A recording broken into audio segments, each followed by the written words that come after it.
Olá, sou a professora Cleane e vou lecionar a disciplina de História para o sexto ano do Colégio Emaús. Pessoal, nós vamos continuar com o conteúdo, mas a partir do livro. A partir da página 63, deem uma pausa aí na videoaula para vocês pegarem o livro e acompanhar comigo, tá?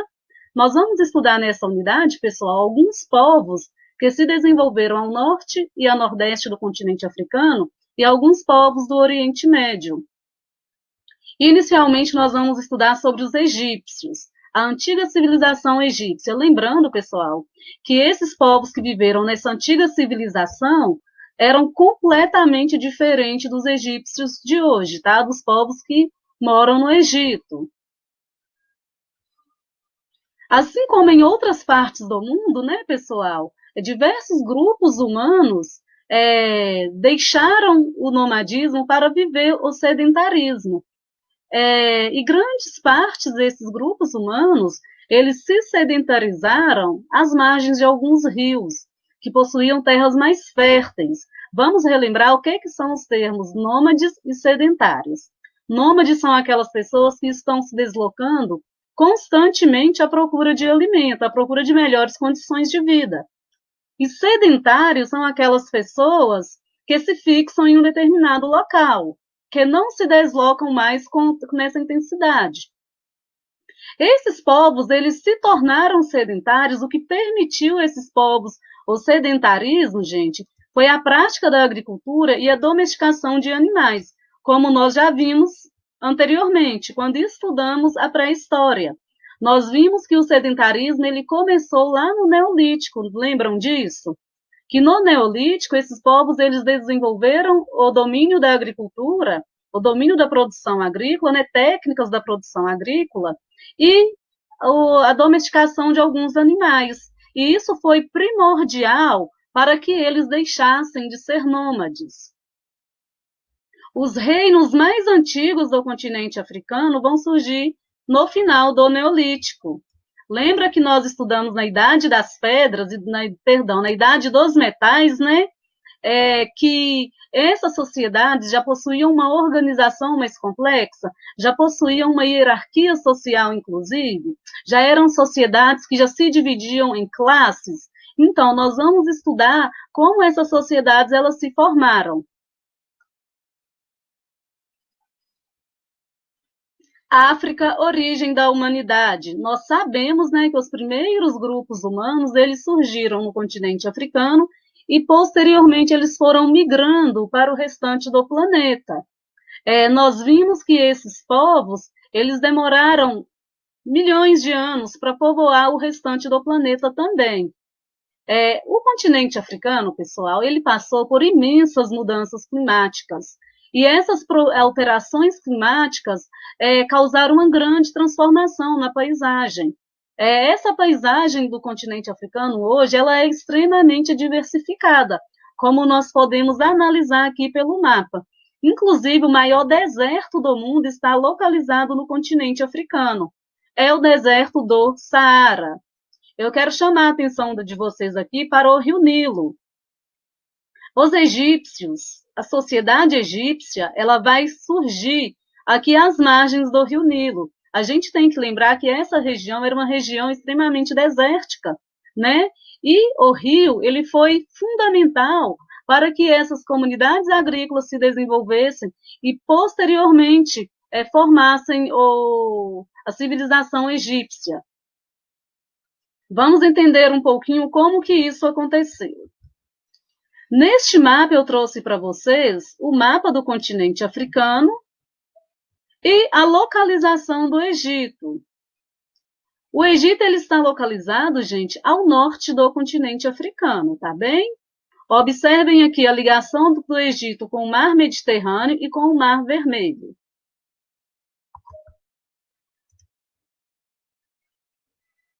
Um antigo historiador, gente, antigo mesmo, chamado Heródoto, ele escreveu a seguinte frase: o Egito é uma dádiva do Nilo. Heródoto ele viveu entre 485 a.C. e 420 anos antes de Cristo. Por que que ele falou que o Egito é uma dádiva do Nilo? Vamos entender? Dádiva é presente, é oferta. Então, quer dizer que o Nilo, né, que o Egito foi um presente do Rio Nilo.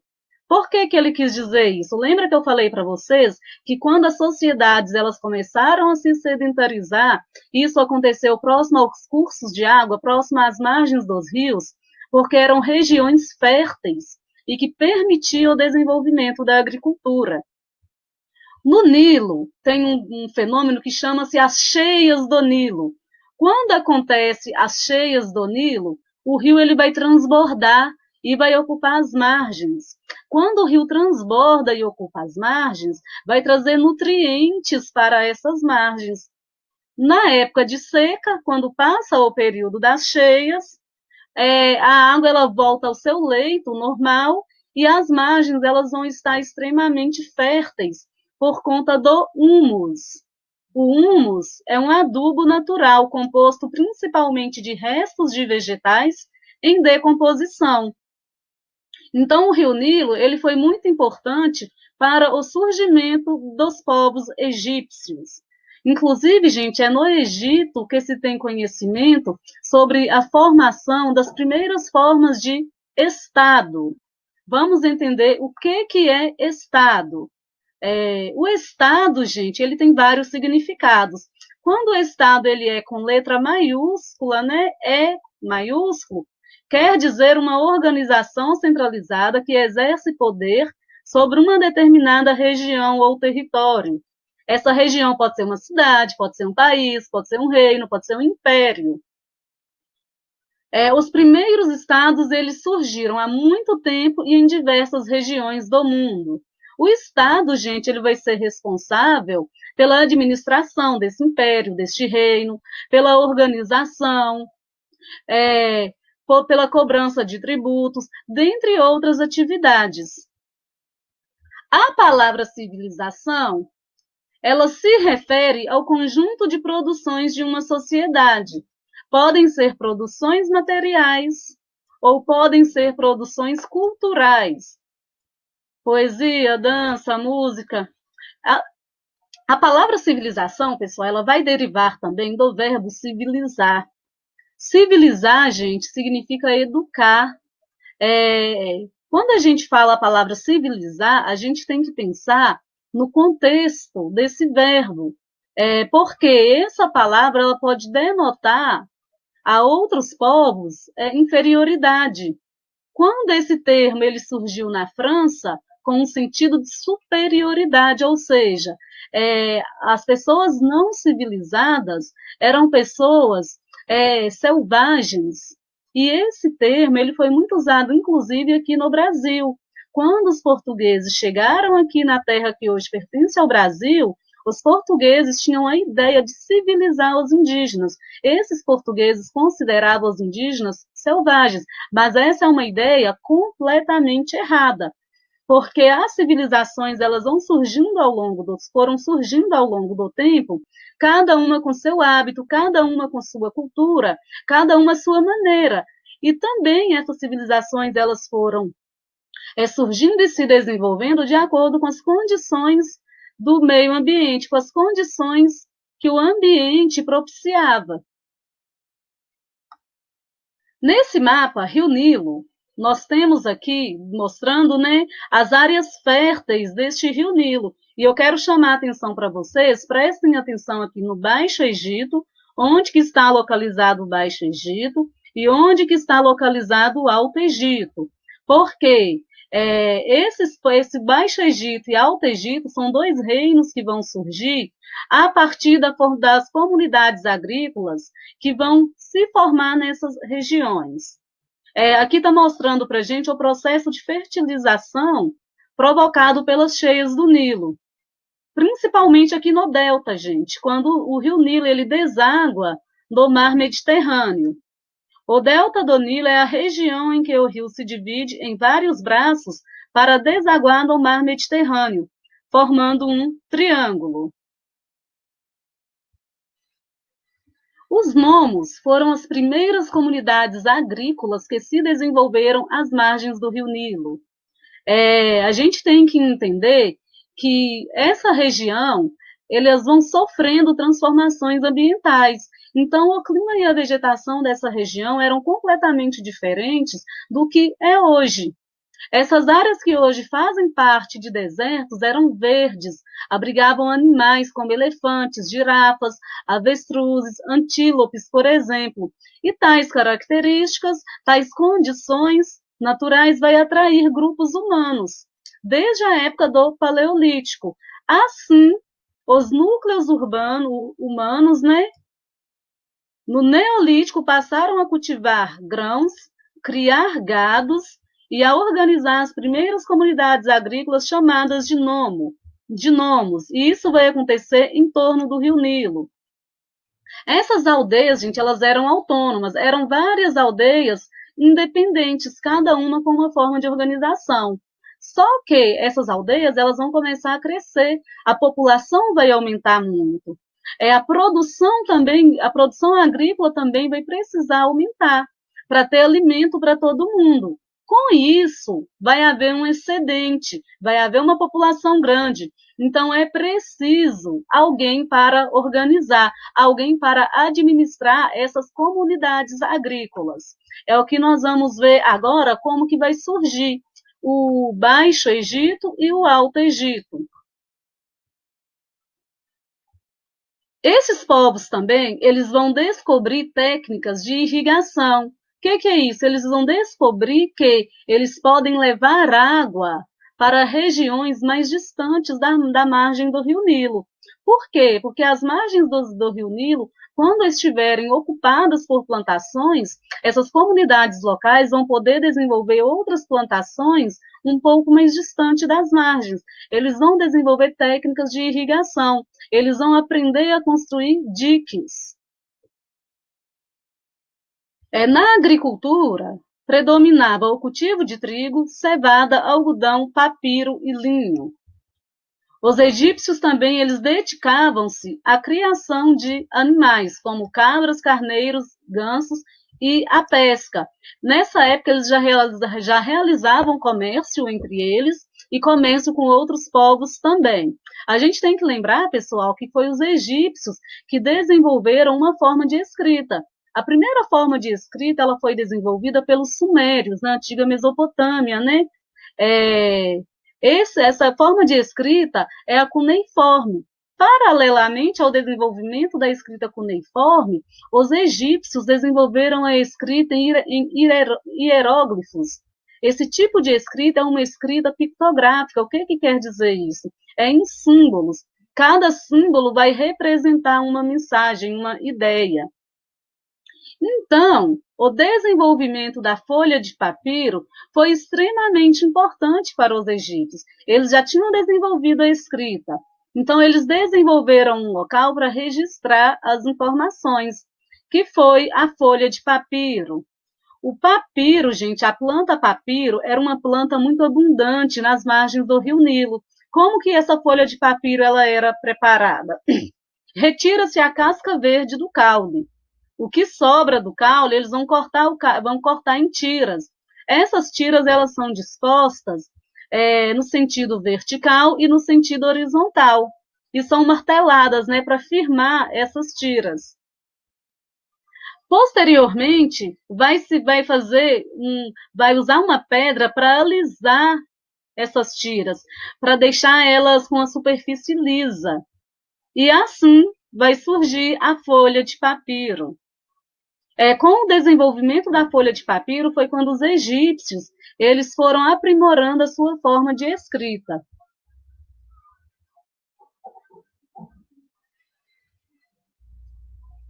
Bom, gente, lembra que eu falei para vocês que as comunidades agrícolas elas foram crescendo, foram se expandindo, a população ela foi aumentando e a produção também aumentou? Então, tinha grande população, tinha excedente de produção, então surgiu a necessidade de controlar os estoques, de controlar as trocas de mercadorias e de supervisionar as construções de diques e de controlar também e supervisionar as fortificações e administrar os serviços públicos. Para isso, Para resolver estes problemas, vai ser eleito um nomarca.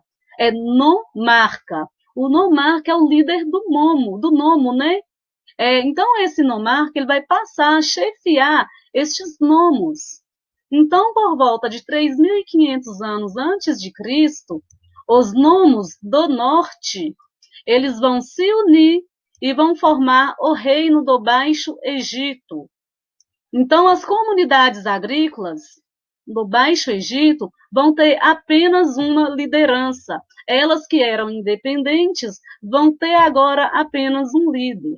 O mesmo vai acontecer com os nomos do sul. Os nomos do sul, eles vão formar o reino do Alto Egito. Esses reinos, gente, eles estão entre os mais antigos estados de que se tem notícia.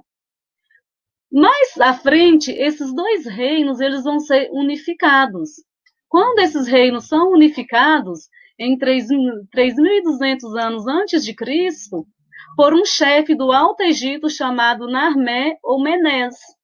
Então, ele vai unir esses dois reinos. Nessa época que vai surgir a figura do faraó, do rei. O faraó, gente, ele era considerado um deus vivo.